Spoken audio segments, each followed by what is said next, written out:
Bem, eu sou o iPort e hoje veremos um pouco sobre o déjà vu. Déjà vu significa já visto em francês, assim como suas variações déjà vécu, que significa já experimentado, e déjà senti, já pensado. Os três nomes podem ser diferentes, mas exprimem uma ideia central, a ideia de acontecer conosco algo que já aconteceu anteriormente. Sem motivos aparentes, a ideia do déjà vu pode se tornar um verdadeiro mistério. Alguns dizem ser obra de ser de outra dimensão, outros acham que são lembranças de pessoas da família que já morreram e compartilham vivências conosco. Mas você sabe bem como é que eu sou. Nada de teoria da conspiração macumbística. Aqui a gente trabalha com ciência, e é com ciência que eu vou tentar explicar pra vocês algumas teorias que regem todo o assunto que é o déjà vu. Bem, eu sou o iPort e eu sinto que você já ouviu isso anteriormente. De acordo com o neuropsicologista Alan Brown, existem três categorias que definiriam os déjà vus, sendo elas disfunções biológicas, como epilepsia ou esquizofrenia, familiaridade implícita, memórias provenientes da família e a percepção dividida, que a gente vai falar melhor mais em breve. E com essas três categorias, os cientistas separaram os déjà vus em déjà vus associativos e os déjà vus biológicos, onde um ocorre com pessoas saudáveis e o outro ocorre de maneira totalmente diferente com pessoas biologicamente doentes, como eu havia citado anteriormente. Mas é agora, depois dessa introdução, que a gente pode começar a entender algumas teorias que regem todo o estigma do déjà vu. Afinal, o que seria esse canal sem as teorias, não é mesmo? Então, vamos a elas.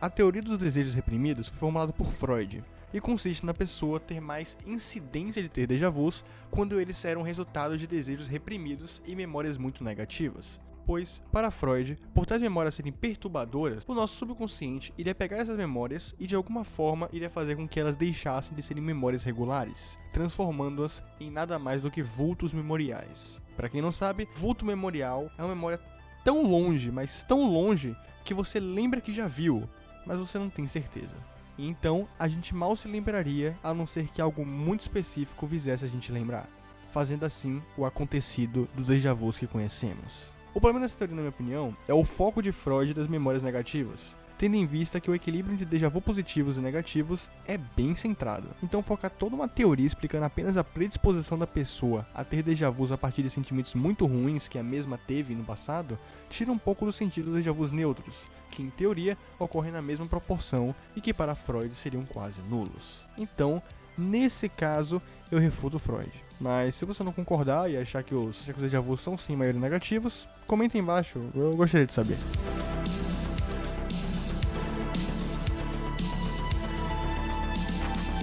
Bem, essa teoria foi feita pelo mesmo cara que categorizou os déjà vus em três categorias. E lembra que a última categoria era percepção dividida? Bem, é agora que eu iria explicar melhor cada ponto. Para Alan Brown, as situações de déjà vu realmente mostram pequenos feixes de lembrança do passado. Porém, diferente da teoria de Freud, Alan consegue explicar de forma mais lógica como temos essa sensação. O nosso cérebro subconsciente é muito mais rápido que o nosso consciente, ou seja, coisas que o nosso subconsciente percebe demoraria alguns segundos para o consciente perceber também. E é nesse ponto que a teoria foca. Se passarmos por uma casa X e estivermos focados no celular e nem percebermos, o nosso subconsciente irá detectar fatores básicos da casa, como o cheiro dela, a localização dela e até as cores dela, enquanto o nosso consciente está focado no celular. Então, de uma outra vez que voltarmos naquela mesma rua e passarmos por aquela mesma casa, ao olhar para ela de forma mais concentrada, sentiríamos uma sensação de déjà vu, pois por algum motivo a pessoa lembra da casa, mesmo ela achando que nunca passou por ela, pois de forma meio subliminar, o seu cérebro já conhecia essa mesma casa, apenas o consciente que ainda não havia processado por completo. Interessante, né? Creio que essa teoria ela faz um pouquinho mais de sentido do que a última, e pode parecer maluquice, mas a próxima vai encaixar como uma luva para explicar mais ainda essa daqui.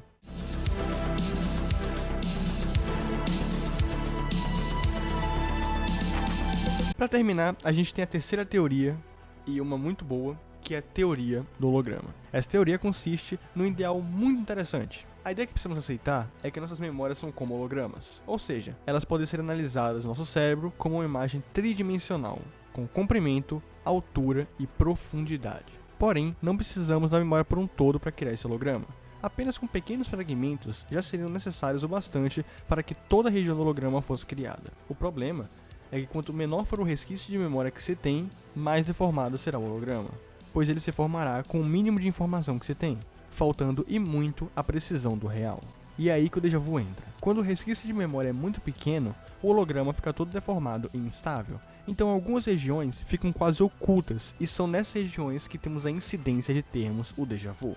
Pois, por ser pouca informação, não lembraremos direito, mas ao aproximar teremos a sensação nítida que é sim familiar. A gente só não conseguiria se recordar. E eu sei, pode ser confuso tentar entender algo dessa magnitude, porém estudar déjà vu é uma tarefa complexa. Pense que os déjà vu são espontâneos, ou seja, acontecem do nada. E apenas acontece com certas pessoas, e não todas. Então, estudar os déjà vus de uma certa identidade poderá levar semanas ou anos. E é essa instabilidade que faz com que a ciência não prossiga os estudos desse comportamento humano. Pois a taxa de tempo perdido pode ser muito maior que a taxa de conhecimento adquirido, levando a uma estagnação dos conhecimentos sobre o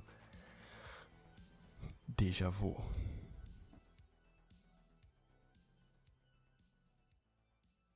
Bem, se você gostou desse vídeo, se você gostou da teoria, e se você sente que você já viu algo parecido, deixa o like aqui embaixo. Eu garanto que você não vai se arrepender. Aqui no izinho eu vou estar deixando a playlist da minha série de teorias. Para você que chegou aqui e adora teorias, ou você que chegou há mais tempo, mas você não viu todas as teorias do canal, eu tenho uma série, eu fiz uma trilogia bem bacana de teorias, e agora a gente começa meio que com a segunda temporada dessa série, dessa trilogia de teorias. E vamos nessa, né? Vamos continuar sempre melhorando. Eu quero agradecer a todos vocês imensamente, que a gente tá chegando quase a 7.000 inscritos, e eu tô muito feliz com o apoio de todos vocês na comunidade, no Twitter, no canal, no Discord. Cara, tá incrível, sério. Eu não encontrei um lugar melhor pra falar, então eu tô agradecendo aqui no final do vídeo. Valeu. No entanto, fiquem bem, tenham um ótimo dia e tchau, tchau.